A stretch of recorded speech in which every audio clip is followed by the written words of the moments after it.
안녕하세요. 반갑습니다.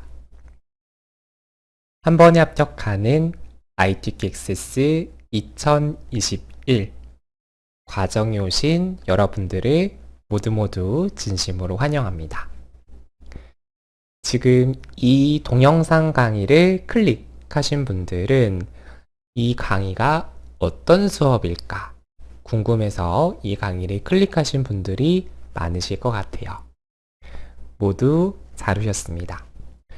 이번 시간에는 우리가 ITQXS라고 하는 자격증 시험을 준비하고자 하는데, 이 시험은 어떠한 형태로 시험 문제가 출제가 되고, 또 우리가 시험을 준비하는 데 있어서 알아야 될 유의사항은 무엇인지, 이런 시험에 대한 전반적인 내용을 살펴보는 시간을 가져보려고 해요. 그래서 컴퓨터 자격증뿐만 아니라 외국어를 공부하든 새로운 것을 배울 때는 전체적인 틀을 먼저 잡고 그 다음에 세세한 것들을 짚어야 여러분들이 개념을 잡는 데 이해가 되실 거기 때문에 이번 시간에 제가 설명드리는 내용을 전부 다 숙지하지 못한다라고 하더라도 앞으로 강의를 하나하나 차근차근 진행하면서 자세하게 설명을 드릴 거니까 저를 믿고 따라와 주시면 되겠습니다. 그래서 이번 시간에는요, 첫 번째로 ITQXS 시험이 어떠한 형태로 출제가 되는지 시험 유형에 대해서 첫 번째로 알아볼 거고요.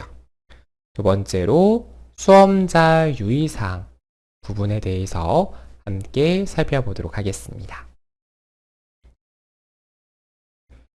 네, 먼저 시험이 어떤 형태로 출제가 되는지 그 유형부터 파악을 해보고자 합니다. 그래서 우리가 여러 문제를 작성을 해야 되는데, 그 중에서 첫 번째 1번 문제에서 출제되는 부분은 바로 외부 데이터 가져오기, 테이블을 작성하는 문제가 1번 문제로 출제가 된다라고 여러분들이 이해를 해주시면 되겠습니다. 그래서 1번 문제 같은 경우에는요, 지금 보는 것처럼 첫 번째 우리가 해야 될 부분은 이렇게 엑셀에 있는 데이터를 액세스로 가지고 오는, 그러니까 우리가 지금 공부하는 거는요, 데이터베이스 관리 프로그램에 해당하는 액세스 부분을 공부하고 있는 거죠. 그 액세스 입장에서는 엑셀 파일 데이터는 외부 자료에 해당이 되겠습니다. 그래서 액세스 프로그램을 실행한 다음에 엑셀 데이터를 가지고 와서 아래와 같은 출력 형태로 보여지도록 설정하는 부분이 1-1번 조건에 해당하는 부분이 되겠고요. 그 다음 두 번째 조건을 보게 되면 테이블을 직접 작성하고 디자인을 적용하시오 라고 되어져 있어요. 일단은 여러분들이 액세스에 대한 개념에 대해서 이해를 해야 될 필요가 있는데요. 데이터베이스, 말 그대로 자료를 관리하는 프로그램이 DBMS라고 말을 하게 됩니다. 데이터베이스 매니지먼트 시스템이라고 말을 하게 되는데요. 그러한 DBMS 프로그램 중에서 액세스라고 하는 프로그램 같은 경우에는 표 형태로 관계형으로 데이터베이스를 작성한다라고 이해해 주시면 되겠습니다.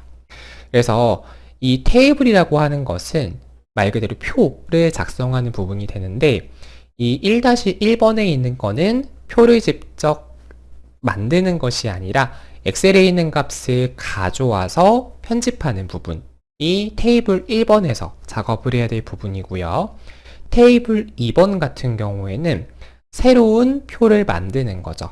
그래서 지금 보게 되면 주문 번호, 주문자, 연락처, 배송지, 배달 코드와 같은 데이터들이 있고요. 이러한 데이터들을 출력 형태를 참고해서 직접 동일하게 여러분들이 작성을 진행을 해주면 되겠고요. 그 다음에 디자인을 적용해라 라고 되어져 있는데, 이 디자인 적용이다 라고 하는 것은 무슨 말이냐면, 지금 보게 되면 주문번호라고 하는 데이터는 10자리, 10글자에 해당하는 데이터로 크기를 설정을 하는 거고요. 주문자 같은 경우에도 10글자까지 입력이 되도록 크기를 설정을 하는 거죠. 그 다음에 연락처 같은 경우에는 뭐 010 빼기 블라블라블라블라 빼기 블라블라블라 이런 식으로 해서 총 13자리의 데이터가 입력되도록 할 거고, 주소는 좀 기니까 30자까지 입력되도록 하고, 뭐 배달 코드는 정수, 말 그대로 숫자 데이터만 입력이 되도록, 이러한 어떠한 틀, 각각의 필드, 그러니까 주문 번호가 하나의 필드, 주문자가 하나의 필드가 되는 건데, 각각의 열별로 어떤 데이터가 들어가게끔 할 것인지 그 데이터에 대한 유형을 설정하고 편집하는 부분이 디자인 적용 기능이다 라고 이해해 주시면 되겠습니다. 그래서 이러한 부분을 우리가 문제 1번을 통해서 작업을 진행을 하는구나, 이렇게 여러분들이 이해해 주면 되겠죠. 다음 두 번째 부분, 이제 쿼리를 작성하는 문제가 되겠는데요. 우리가 아까 1번 문제 같은 경우에는 배점이 500점 만점에 100점이라고 하는 배점을 가지고 있었어요. 그래서 1-1번과 1-2번 각각 부분 점수가 적용된다, 이렇게 이해를 해주시면 되겠고, 이 쿼리 같은 경우는 이제 요 전체적으로 이제 90점이라고 하는 배점을 가지고 있는데, 이 안에서도 하나하나 각각 개별적으로 채점이 또 이루어지게 됩니다.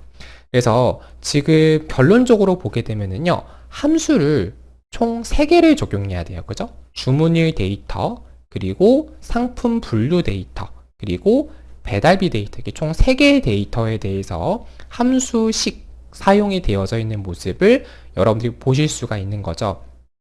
그래서 우리가 사실 시험 문제에서 굉장히 다양한 형태의 함수가 출제가 됩니다. 그래서 우리가 자격증을 공부할 때 그런 뭐 다양한 함수에 대한 의미도 이해를 하고 사용법도 알고 하면 너무 좋겠지만, 우리는 지금 굉장히 짧은 시간 안에 자격증을 취득을 해야 돼요. 그리고 500점 만점에 500점 만점을 받는 시험이 아니라 500점 만점에 400점 이상만 취득을 하면 A등급을 받는 그러한 시험이잖아요. 그래서 이 3개의 함수 중에서 1개 또는 2개, 요 정도를 맞춘다라는 느낌으로 여러분들이 접근해 주시면 될 것 같아요. 그래서 특히 엑셀 공부를 하고 넘어오신 분들은요, 조금 더 쉽게 접근을 하실 수 있으실 거고, 엑셀을 공부하지 않았다라고 하더라도 제가 각각에 대한 함수에 대해서는 또 설명을 드릴 거거든요. 그리고 엑셀과 액세스에서 동일한 기능을 하는 역할을 한다더라도 함수 이름이 달라요. 그래서 뭐 예를 들면 엑셀에서는 if 함수라고 하면 액세스에서는 IIF, I가 한 번 더 들어가죠. 이렇게 차이가 또 있는 부분이 있기 때문에 그런 부분들에 대해서도 설명을 드릴 겁니다. 그래서 이제 쿼리라고 하는 데이터, 우리가 이제 표를 이제 완성을 하는 건데, 기존에 있던 이 주문일, 상품 분류, 배달비 요런 데이터들이 있는데, 요런 데이터는 기존에 여기 시트에 입력되어 있던 자료가 아니라 요 함수식을 적용해서 주문일 데이터를 만들 거고요. 그리고 상품 분류도 함수식을 통해서 계산되도록 할 거고요. 배달비, 오른쪽에서 두 번째 값이 있네요. 이것도 마찬가지로 단가 수량을 곱한 값의 10%로 자동으로 계산되도록, 이렇게 얘네들의 값은 직접 입력하는 것이 아니라 함수 계산 기능을 사용해서 적용하자 라는 거, 이게 쿼리 부분이라고 보시면 되겠습니다. 그래서 이런 문제가 이제 2번 문제에서 우리가 풀어야 될 부분이 되겠고, 이 쿼리 작성에서 가장 중요한 포인트는 함수 자체를 적용하는 거고요. 여러 개의 함수가 중첩적으로 적용되어 있는 경우가 많기 때문에, 또 엑셀과 다르게 별도로 힌트가 막 뜨지 않아요. 그렇기 때문에 여러분들이 이 식을 한 번에 쓸 수 있도록 연습을 많이 해보는 게 중요하다라고 하는 거죠. 그 다음 3번 문제 같은 경우에는 조인 쿼리를 작성을 하게 됩니다. 그러니까 조인이라고 하는 게 합치다, 뭐 가입하다 이런 의미를 우리가 담고 있잖아요. 그래서 여기서 말하는 조인은 테이블 1, 테이블 2, 다시 말해서 표 첫 번째, 우리가 아까 여기 1-1번 문제에서 테이블 1을 만들었고요. 1-2번 문제에서 테이블 2를 만들었어요. 그죠? 이 두 개의 테이블을 가지고 와서 3번 테이블, 3번 문제를 풀게 된다라는 거죠. 그래서 이 두 개의 표를 가지고 와가지고 쿼리를 완성할 건데, 두 개의 테이블을 합쳐서 조인을 해서 이렇게 결과가 표시되게끔 하자라는 거죠. 그러니까 무슨 말이냐면, 지금 이제 우리가 이 첫 번째 테이블 같은 경우에는 주문번호, 이벤트, 상품명, 단가, 수량, 결제 수단 이런 데이터가 있고요.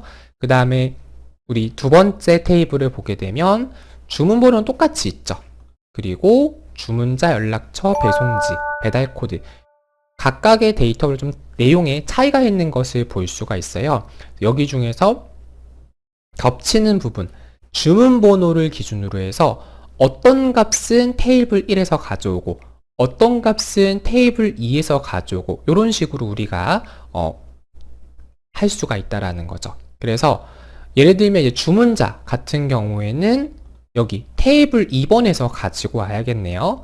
그 다음에 상품명, 연락처, 뭐 결제 수단 이런 것도 있는데, 연락처는 여기서 테이블 2번에서 가져와야 될 거고, 결제 수단은 테이블 1번에서 가지고 와야 되겠죠.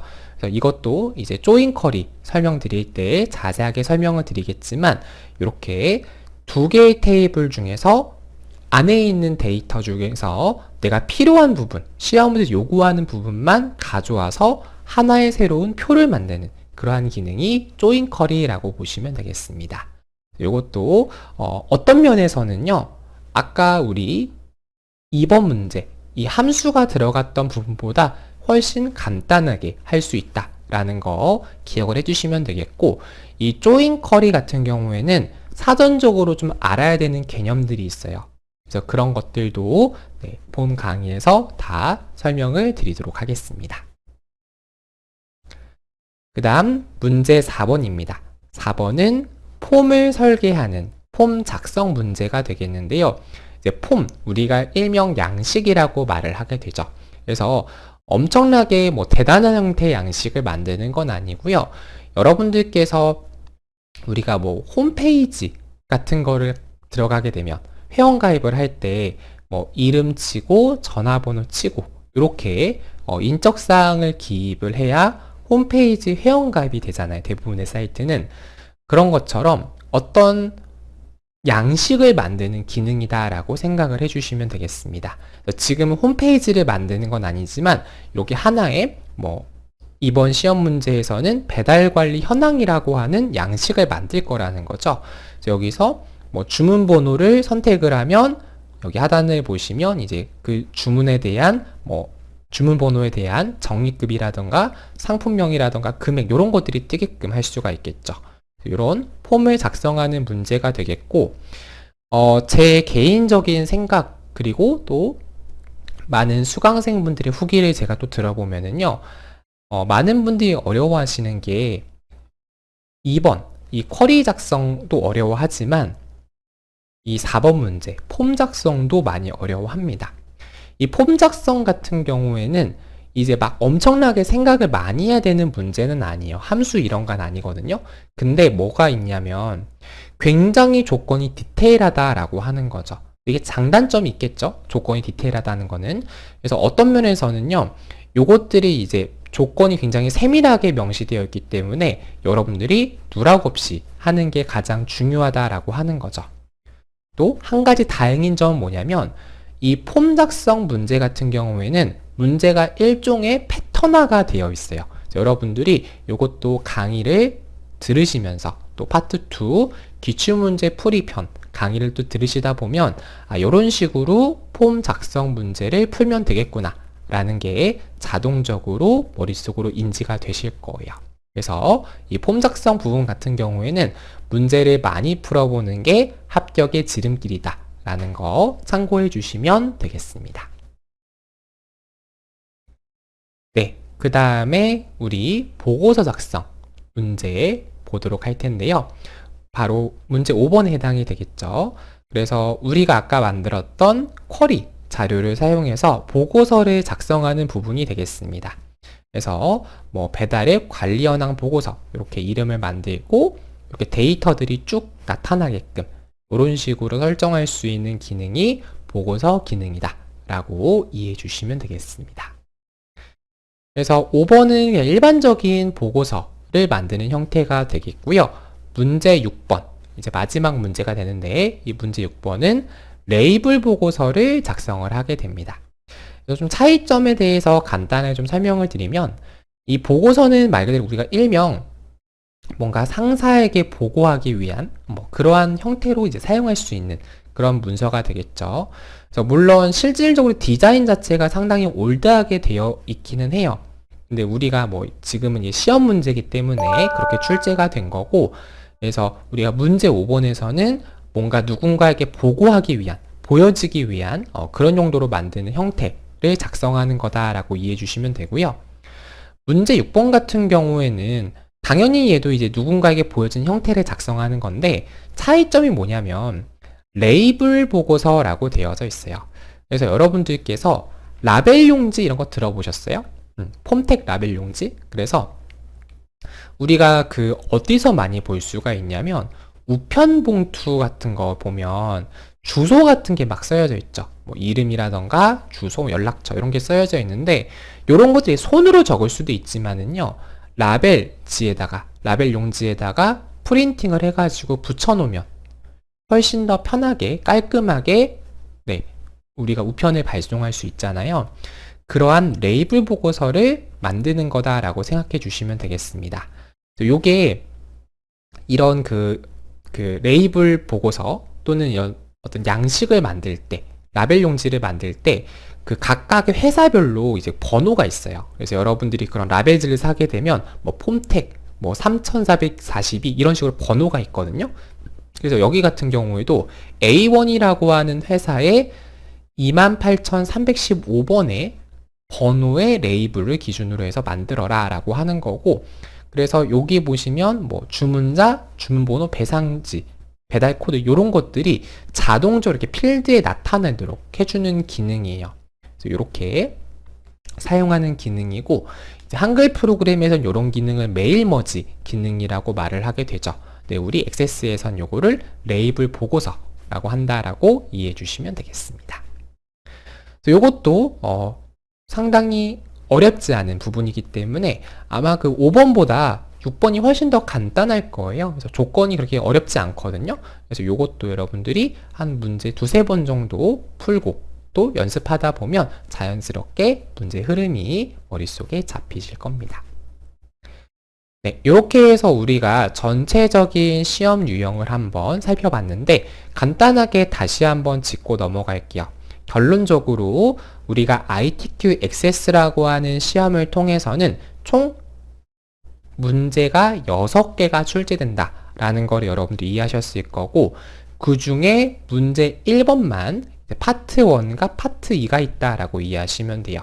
그래서 파트 1에서는 엑셀 파일을 가져오는 외부 데이터 가져오기 문제가 1-1번으로 출제가 되고, 그 다음에 1-2번 문제로는 직접 내가 표를 작성하는 문제가 출제된다라고 설명을 드렸어요.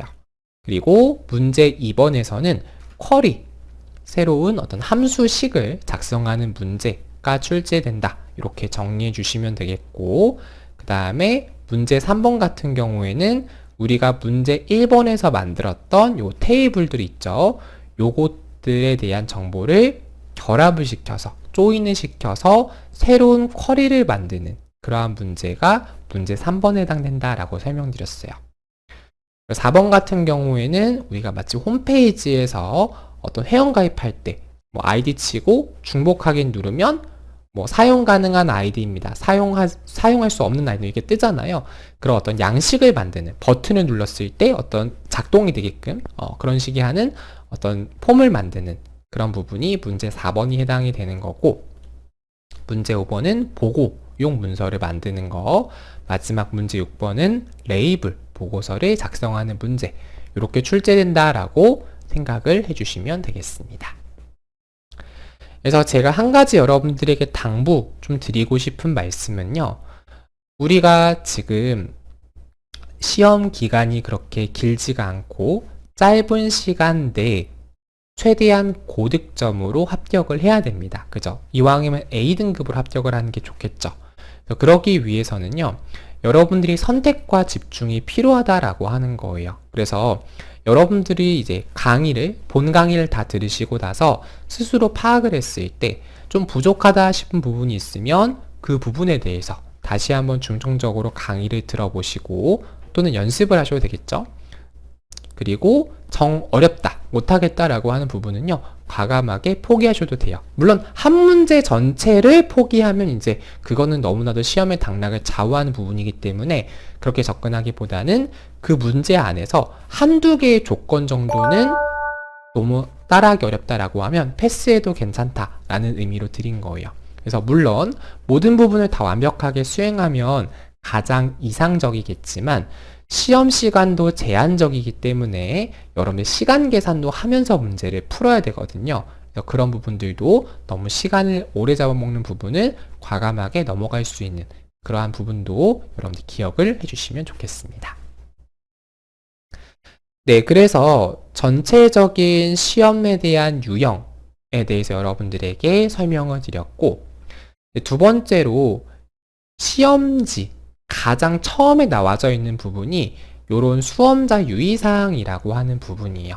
이 부분에 대해서 좀 설명을 드리고자 하는데 이게 사실 기본이 되는 거죠. 왜냐하면 아무리 내가 엑셀을 통해서 데이터를 잘 작성했다라고 하더라도 파일 저장이 잘못됐거나 또는 어떤 실격 사유에 해당하는 행동을 했다거나 이렇게 되면 굉장히 열심히 공부했는데도 불구하고 말짱 도루묵이 되잖아요. 그래서 여러분들이 시험장에 가셔서 물론 이런 수험자 유의사항에 대해서 감독관이 간단하게 안내를 주긴 하지만 그래도 여러분들이 이거를 사전에 미리 기억을 하고 인지를 하고 시험장에 가는 것과 당일날 갑자기 설명을 드려서 인지를 하는 것 느낌이 다르거든요. 그래서 전체적으로 이 시험에 대한 유의사항, 시험지에 적혀있는 내용을 여러분들이 각각 좀 어떤 식으로 우리가 받아들여야 되는지에 대해서 설명을 좀 드리도록 하겠습니다. 일단 가장 먼저 내용을 보게 되면 수험자는 문제지를 받는 즉시 문제지와 수험표상의 프로그램 버전이 동일한지 반드시 확인해야 됩니다 라고 되어져 있어요. 그래서 여러분이 시험장에 가게 되면은요, ITQ 액세스 시험을 보는 사람들만 같은 공간에 있는 게 아니라 어떤 분은 한글을 보실 거고요. 어떤 분들은 파워포인트를 보실 거고 이제 각각 보는 프로그램이 자리별로 달라요. 그래서 옆에 사람 걸 봐도 다른 컨닝을 하지 못하도록 다르게 프로그램 다르게 해서 옆자리에 앉혀놓거든요. 근데 아무래도 감독관도 사람이다 보니까 시험 과목을 잘못해서 전달해 주는 경우도 있고요. 또 어떤 유형이 적혀 있는 경우에는 뭐 A형을 줘야 되는데 C형을 준다거나 이런 식의 경우도 생기는 경우가 있습니다. 또 여러분들 지금 응시하고 있는 버전, 준비하고 있는 버전이 MS 오피스 2021 버전인데 이 버전이 아니라 다른 버전으로 잘못 주는 경우도 생길 수가 있겠죠. 그래서 이 부분은 여러분들께서 시험지를 받고 시험 시작하기 전에 이 내용을 한번 체크를 해서 문제가 없는지 확인하시고 문제가 있으면 바로 이의 제기를 해주시면 되겠습니다. 그래서 가장 기본적인 중요한 부분 설명드렸고 두 번째 이제 파일 저장을 어떻게 할 것이냐라고 하는 건데 다음 시간에 이제 제가 설명을 드리겠지만 우선 파일명 자체는요 본인의 수험번호 8자리 빼기 본인의 성명 형식으로 파일 저장을 해주면 되겠습니다.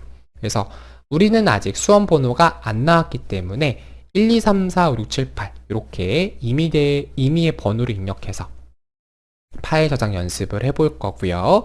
그 다음에 하이픈 빼기를 입력하고 본인의 조남을 입력을 해주시면 되겠습니다. 그럼 파일 저장은 어디 하면 되느냐? 이것도 잠깐 좀 설명을 드려볼게요.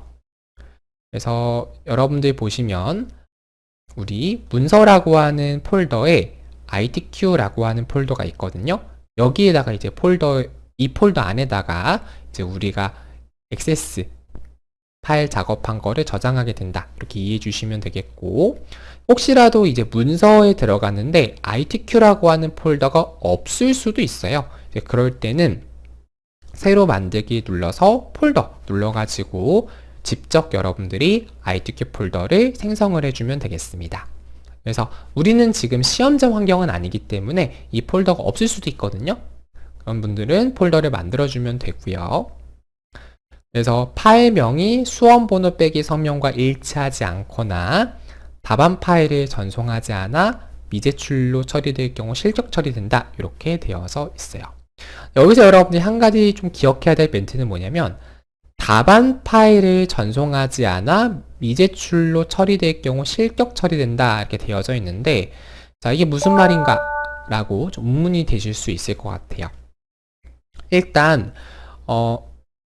우리가 ITQ 시험은 어떤 식으로 시행이 되냐면요.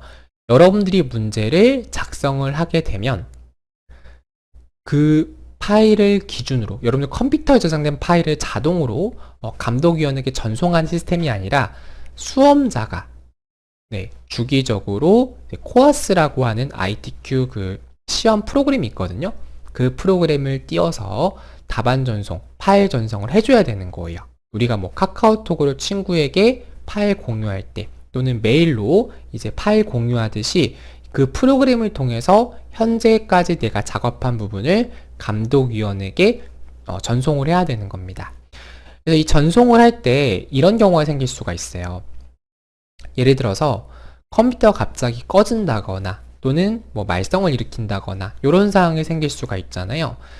그래서 이게 왜 중요하냐면, 만약에 예를 들어서 내가 파일을 시험 시작하고 나서 한 번도 안 보냈어요. 근데 시험 시간 10분 지나고 나서 컴퓨터가 꺼졌어요. 그러면 감독위원이 그 손해본 시간만큼은 다시 부여를 하겠지만, 파일을 어떤 기준으로 주냐면요, 그 컴퓨터, 내가 마지막에 연습했던 그 컴퓨터에 파일을 가져오는 게 아니라 감독위원에게 전송된 파일을 기준으로 다시 그 수험자에게 싸줍니다. 그렇기 때문에 혹시라도 어떤 문제가 생겼을 때 자리 교체를 요구하나 그래야 되는데, 그런 경우에 내가 마지막으로 쏜 파일을 기준으로 해서 그걸 이어서 시험을 봐야 되거든요. 여러분들이 그 부분을 유념해서 파일을 저장을 주기적으로 하는 거. 액세스는 저장이란 개념이 크게 없지만 그래도 주기적으로 저장을 하고 감독위원에게 전송을 해야 된다라는 거, 그 점을 꼭 기억해 두시고요.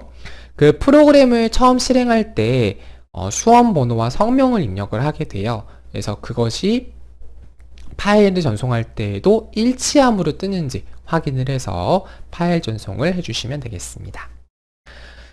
네, 그 다음에 여기 뒤에 보면 이제 1, 2, 3, 4, 5, 6, 7, 8 빼기 홍길동.accdb라고 되어져 있는데, 이 accdb라고 하는 것은 파일 형식을 말합니다. 그래서 요건 여러분들이 기본적인 형식 자체가 accdb라는 형식이기 때문에 요거 그대로 그냥 참고해 주시면 되겠습니다.